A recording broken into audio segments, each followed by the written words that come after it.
Penn State versus Iowa, a tale as old as time. Well, not really, because before Kill Sanderson, I can count on one hand the amount of times Penn State even tested for a national title. But that's besides the point. In recent years, Penn State really hasn't been tested. I actually made an entire video a while back talking all about that topic, which I really recommend you check out. But while we are here, let's once again jump into the hype that is Penn State versus Iowa, which I swear every year is either drastically overhyped or, well, very much lives up to that hype. It's true, in the early years, Iowa beat some pretty talented Cale Sanderson Penn State teams, in their dual matchups at least. But they never could really get it done at NCAAs. Then for a 4 to 3 year span, it was all Ohio State versus Penn State, with Iowa on the bubble looking in. But Iowa wasn't just there waiting, they were working. Once Ohio State lost some of their core power, Iowa would jump back into the fold to test the Nittany Lions once again. Which begs the question, when was the last time Penn State actually lost to Iowa in a duel or at NCAAs? Well, just in case everyone forgot, it was actually unfinished in the 2020 season. And with all that said, take care everybody.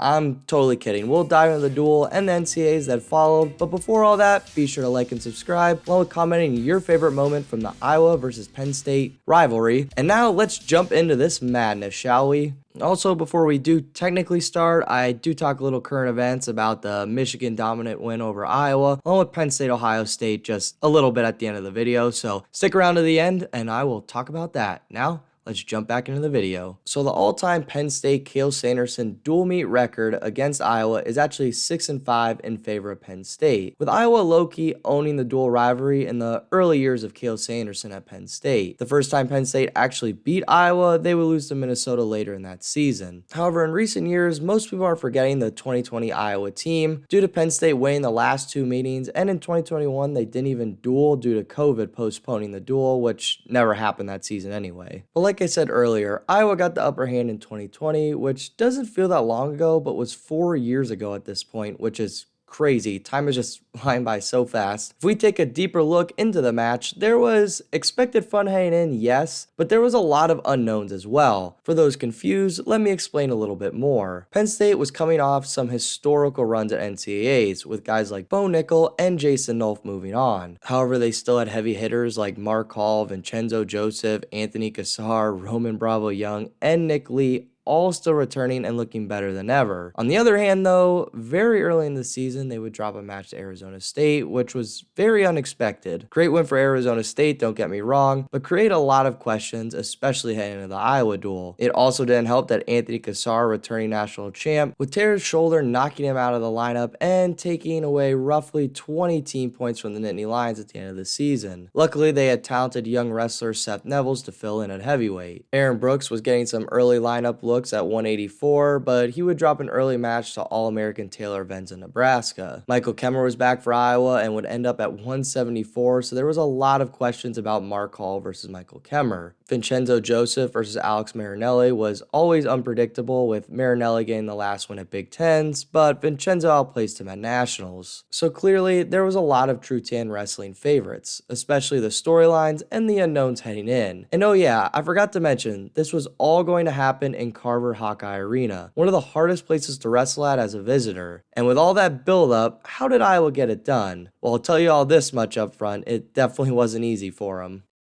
Spencer Lee was a lock win at 125, but it almost left Penn State fans happy, considering Brandon Meredith would only give up a tech fall, which might sound silly, but those minor bonus point differences between a pin and a tech really could have changed the overall outcome. 133 was another huge question mark match. DeSanto owned the series up to this point, but many expected RBY to make the freshman to sophomore bump, and after the match unfolded, it left people saying, well, I'm pretty sure RBY would have won, but DeSanto had to injury default out, so does that match count? Odd unfolding of the match, but it gave Penn State fans 6, and during all the RBY DeSanto drama, the Iowa corner got a team point taken away, which at the time was clearly huge, especially since Nick Lee would come out and get a tech fall, putting Penn State up 11-4. Iowa came back and responded at 149 and 157, with Pat Lugo and Caleb Young getting wins. However, the Penn State wrestlers did their jobs, only giving up regular decision matches. Regardless, this brought Iowa back into striking distance, heading into potentially the two biggest matches of the duel,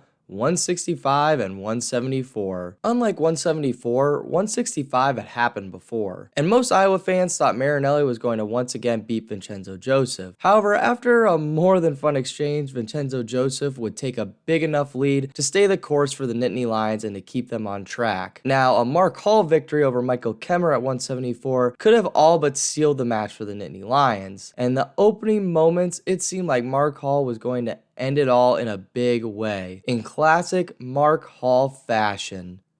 But that didn't really happen, and Michael Kemmer would stay calm, hammer the basics, and take out the three-time NCAA finalist to keep Iowa's chances alive.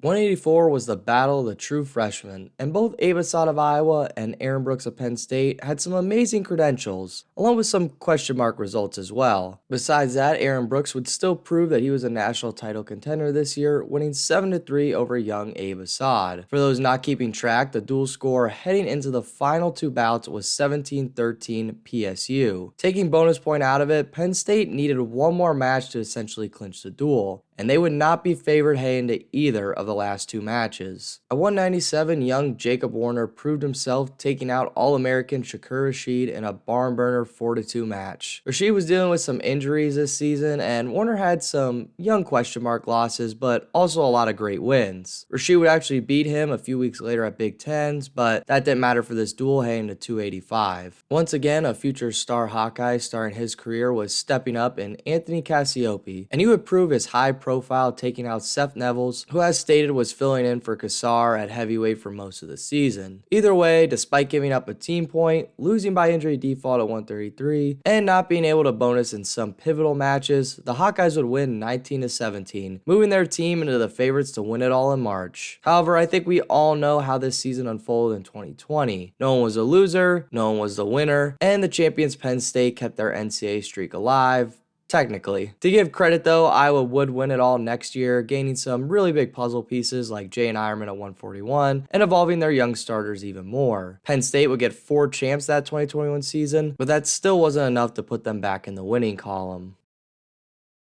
Now, leaving the time machine of 2020, we look at this Friday, the match everyone circles, Iowa versus Penn State. And how do we think it's going to go? Well, to be honest, I'm very curious. To play the transitive property game, Michigan did control and dominate the Iowa team this past weekend, and it took Iowa until 165 to get a win, having several big guns like Real Woods and others go down to the Wolverines. Did Michigan just rebound well from Ohio State, or was Iowa just not ready for the fight? On that transitive note, Penn State stomped a very young and good Ohio State team, only losing 2 matches in the whole duel, both of which I did not predict, with Nick Bouzakis being All-American Nagao of Penn State, and Ryder Rogotsky striking again to pin several-time All-American Bernie Truax. Rogotsky's just wild, man. My prediction, Penn State is probably going to keep rolling with their Big Ten dominance, but Iowa can make it interesting at a few weights. I'm curious for 125. I mean, who isn't at this point? If Gabe Arnold comes out at 174, look out for that drama. And I think 165 is going to be a really big match between Caliendo and Messenbrink for them both to prove themselves moving forward. There's a lot of other fun matchups, but I really plan to talk about that next week, so feel free to let me know what you think in the comment section below. Gotta save some juice for the next video, guys, sorry. In the meantime, though, I would also appreciate if you would hit those like and subscribe buttons, and if you have anything else to say, please feel free to leave it in the comment section below. Now, with all that said, take care, everybody.